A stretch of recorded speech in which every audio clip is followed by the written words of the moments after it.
La SHF essaye de dynamiser réellement le cycle classique et de redonner une vraie impulsion aux jeunes chevaux donc en cycle classique. Et ces cires sont destinées à devenir de beaux événements, des grands rassemblements de chevaux avec des terrains absolument magnifiques, avec un jury si possible international et en tout cas vraiment un jury extrêmement compétent, des dotations surévaluées avec la vidéo. Et donc on va essayer de créer vraiment de beaux événements pour permettre de dynamiser réellement le circuit et donner vraiment envie aux gens de se retrouver sur de grands événements.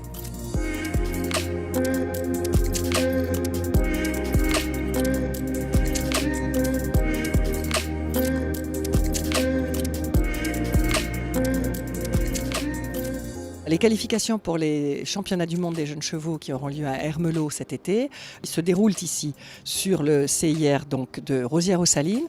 Pour une qualification de ce type-là, nous essayons d'avoir un jury qui soit si possible de niveau international, en tout cas pour une bonne partie du jury. Et là nous avions par exemple Madame Isabelle Judet, qui est une juge internationale 5 étoiles et qui a de nombreuses fois jugé les championnats du monde des jeunes chevaux à Ermelot, c'est-à-dire qu'elle a une vraie compétence internationale sur les jeunes chevaux. Nous avions aussi par exemple Annick Dauban, qui est aussi une juge internationale, qui n'est pas pour l'instant spécialisée dans les jeunes chevaux, mais qui est une juge internationale. Nous avions monsieur Patrick Collard, qui est lui aussi, qui a longtemps été un juge international pour les très jeunes chevaux. Donc nous avons un jury qui a un niveau international qui nous permet d'avoir une vision large et la plus exigeante possible pour sélectionner les meilleurs. 7,5, ouais, ça me va bien. 7,5 dans le galop. On juge pour une qualification exactement comme pour un autre concours. On essaye de déterminer dans chaque couple les qualités. Et ce sont ces qualités qu'on va vouloir mettre en avant. Et ce sont ces qualités qui font que ces cavaliers et ces chevaux seront sélectionnés. Mais il n'y a aucun changement dans les critères entre aujourd'hui et un autre jour. En soumission, un bon niveau d'éducation, on voudrait de temps en temps qu'il soit un peu plus stable sur son bord. On a des chevaux aujourd'hui qui ont des neufs et on n'a pas eu si souvent en France des chevaux avec des neufs et je trouve que la qualité s'améliore. Et on a des cavaliers qui maintenant commencent à avoir un petit peu de métier dans les jeunes chevaux. Je pense à Jessica, je pense à Guillaume, je pense à Camille, qui sont des gens maintenant qui sont des cavaliers qui maîtrisent ce niveau et qui seront capables de tirer la quintessence de leurs chevaux sur une grosse échéance. Avec des juges très experts, on a réussi à confirmer 2 fois à 80%, c'est top pour maintenant. On va continuer de travailler, on a encore 2 mois pour améliorer plein de choses, aussi que les juges nous ont notifié ici, et puis des choses voilà, qu'on sait qui sont des points à améliorer. Maintenant, je pense que l'objectif, une fois là-bas, ça sera de faire 2 reprises sans faute et de faire du mieux qu'on peut. On n'y va certainement pas pour remporter une médaille, mais on y va pour faire honneur à la France et essayer de faire du mieux qu'on peut. Rosières-aux-Salines, c'est un super concours. On n'était jamais venu ici, mais pour nous, c'est vraiment très loin.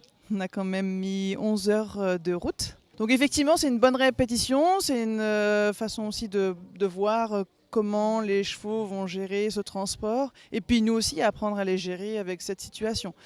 Rosières, c'est aussi un concours avec plus de choses à regarder pour les chevaux, plus de décoration, des tribunes, des drapeaux, des fleurs, une sono au bord de piste, etc. Tout ça, c'est aussi beaucoup plus ressemblant par rapport aux concours régionaux qu'on a fait jusqu'à présent. Donc du coup, c'est une bonne mise en situation.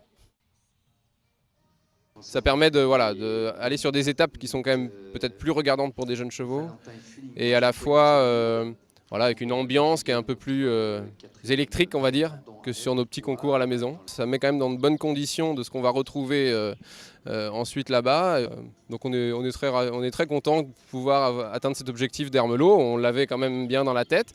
On a travaillé pour pouvoir le faire. Mais voilà, c'est un peu l'aboutissement pour cette saison-là. Et puis ensuite, Ermelot, il y aura la grande semaine de Saumur. On va essayer de bien faire aussi.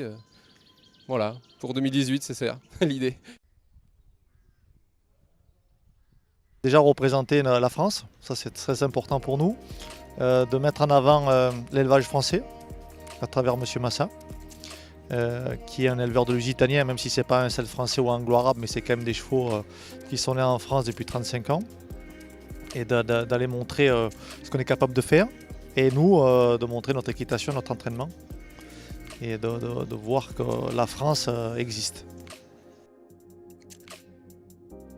La France a de très beaux couples. Pour l'instant, hélas, nous n'avons peut-être pas encore brillé, excepté Jessica Michel, qui a quand même plusieurs fois atteint la grande finale et des résultats, notamment sur un podium. Mais dans l'ensemble, effectivement, à part Jessica, nous avons un petit peu de mal à tirer notre épingle du jeu. Mais je pense que nous gagnons en professionnalisation, que notre sélection est de plus en plus pointue et exigeante, que nos cavaliers commencent à être vraiment de plus en plus compétents pour présenter les jeunes chevaux. Et j'espère que cette nouvelle formule d'essayère qui va nous permettre de faire des beaux rassemblements et de dynamiser la discipline donnera encore plus de compétences et nous permettra d'aller toujours mieux nous présenter à l'étranger.